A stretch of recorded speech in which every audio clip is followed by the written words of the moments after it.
सीताराम सीताराम सीताराम सीताराम सीताराम सीताराम सीताराम सीताराम सीताराम सीताराम। भक्तों, भगवान का नाम आपको कई सिद्धियां प्रदान करता है और आपके मन में शांति रहती है। इसलिए सदैव घर में, गृहस्थ आश्रम में जो हो लोग हों, पूजा पाठ अवश्य करते हैं।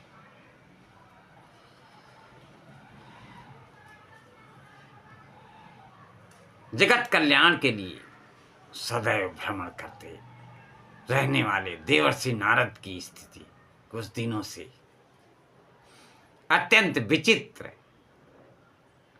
हो गई थी। उनके मन की व्याकुलता बढ़ती जा रही थी। इस विराट सृष्टि और उससे जुड़े जड़ चेतन घटकों पर वे जितना विचार करते, उतना ही उन विचारों में उलझते जाते। उनकी इस व्याकुलता, असंतोष और उलझन का कारण क्या था? दरअसल देवर्षि नारद के मन में एक ऐसा प्रश्न उभर आया था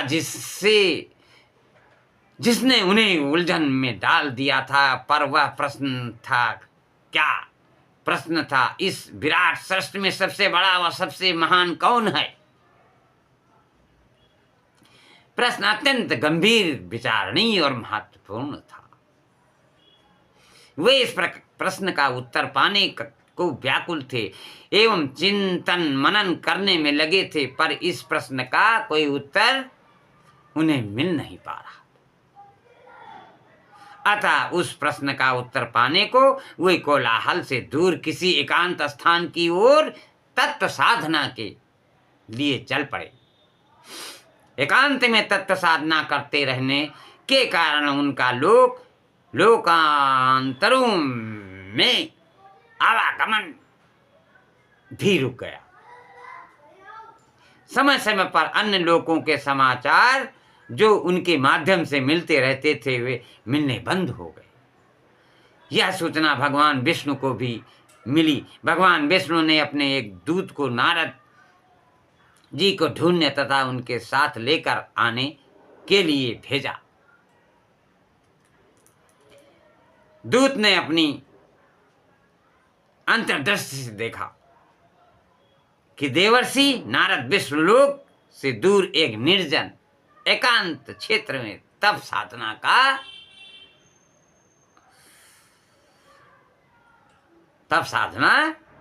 कर रहे हैं। वहां पहुंचकर उस दूत ने देवर्षि नारद को भगवान विष्णु का संदेश सुनाया कि आपको प्रभु ने शीघ्र ही बुलाया। देवर्षि नारद उस दूत के साथ तुरंत ही विष्णुलोक को पहुंचे। उन्हें देखकर अंतर्यामी भगवान को यह समझाते देर नहीं लगी कि देवर्षि नारद किसी समस्या से अति चिंतित हैं। भगवान विष्णु ने पूछा, नारद आप अति चिंतित जान पड़ते हैं, इसका कारण क्या है? पूछने पर देवर्षि ने बताया, देव, कुछ दिनों से मेरे मन में बारंबार यह प्रश्न उठ रहा है कि इस जगत में सबसे महान कौन है, सबसे श्रेष्ठ कौन है। मेरी चिंता का यही कारण है। हे प्रभु, आप सर्वज्ञ हैं, आप इस प्रश्न का समाधान करके मेरी व्याकुलता दूर कीजिए। भगवान विष्णु बोले, नारद, प्रत्यक्ष रूप से तो यह पृथ्वी ही सबसे बड़ी दिखाई देती है, पर वह भी समुद्र से घिरी हुई है।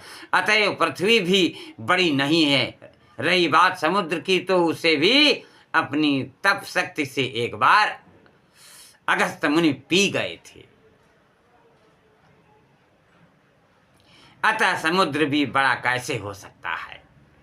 इससे तो अगस्त्य मुनि ही सबसे बड़े हुए। भगवान आगे बोले, देखा जाता कि अनंत आकाश में एक सीमित सूचिका सदृश भाग में वे भी मात्र एक जुगनू की तरह चमक रहे हैं। विराट आकाश के समक्ष तो उनका कुछ भी विस्तार नहीं है। इससे वे भी बड़े नहीं हो सकते, उनसे तो असंख्यों गुना अधिक बड़ा आकाश है। पर एक बार वामनावतार ने तो समस्त आकाश को केवल एक ही पग में नाप लिया था। अतः आकाश की महानता भी संदिग्ध सिद्ध होती है। भगवान ने अपना संबोधन जारी रखा।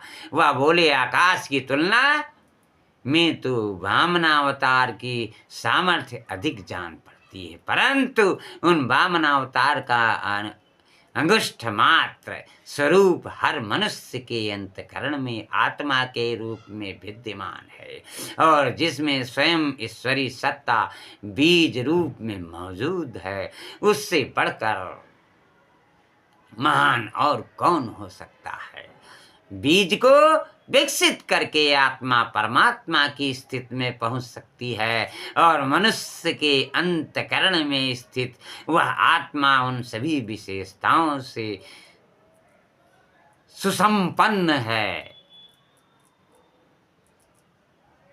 हो सकती है, जो परम सत्ता में है। देवर्षि की दृष्टि को अलौकिक करते ही भगवान बोले, छोटे से बीज में वृक्ष दिखाई तो नहीं पड़ता, पर उस छोटे से बीज में ही विराट वृक्ष सूक्ष्म रूप में उपस्थित रहता है।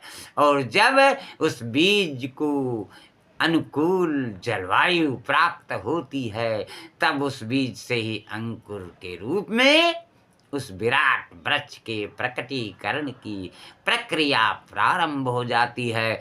ठीक वैसे ही जैसे ज्ञान, कर्म, भक्ति, साधना, स्वाध्याय, जप, तप आदि प्रकृति क्रियाओं से गुजरने पर आत्मा में परमात्मा का प्रकटीकरण होता है। अस्तु हे नारद, मनुष्य इस सृष्टि में सबसे महान है। देवर्षि नारद को इस प्रकार अपने प्रश्न का समाधान मिला। उन्हें यथार्थता का बोध हुआ और उनकी व्यग्रता व व्याकुलता समाप्त हुई। भगवान के द्वारा नारद को जो ज्ञान उपलब्ध हुआ, उसे भूलोक वासियों को हृदयांगम कराने के लिए वे तुरंत भूलोक की ओर चल पड़े।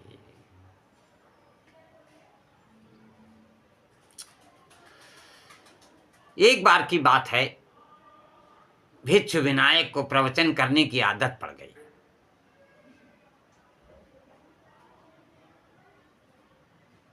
विद्वान थे, सो विषय की जानकारी भी थी।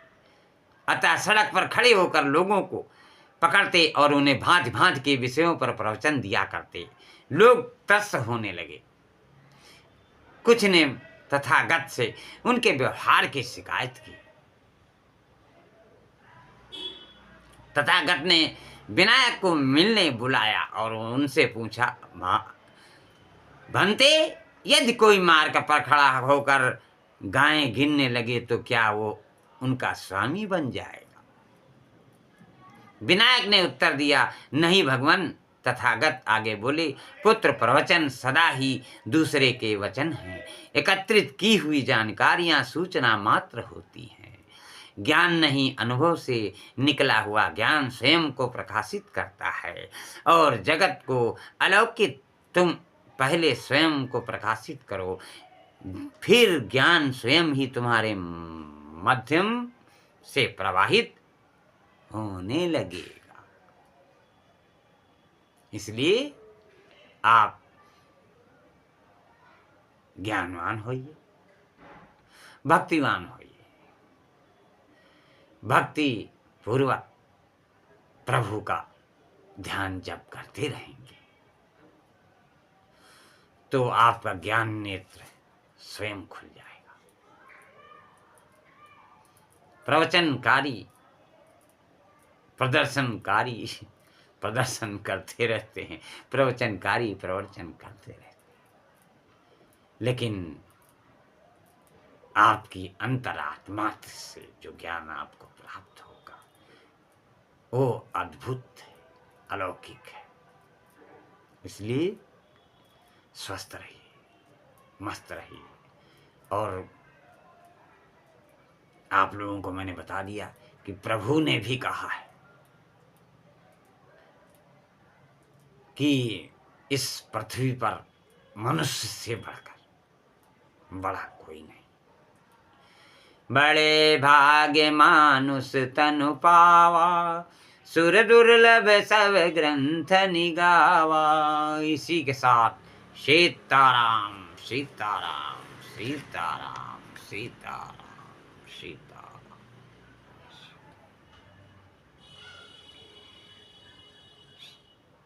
दोस्तों, भक्तों, कथा सुनिए और सदस्य बनिए। इसी तरह से पुराने आप लोगों को अच्छे से अच्छा भक्ति में, ज्ञान में प्रवचन मैं आप लोगों के सम्मुख सुनाता रहूँगा। आपके सदस्यता से मेरी भी जिज्ञासा बढ़ेगी। इसी के साथ जय श्री राम, जय श्री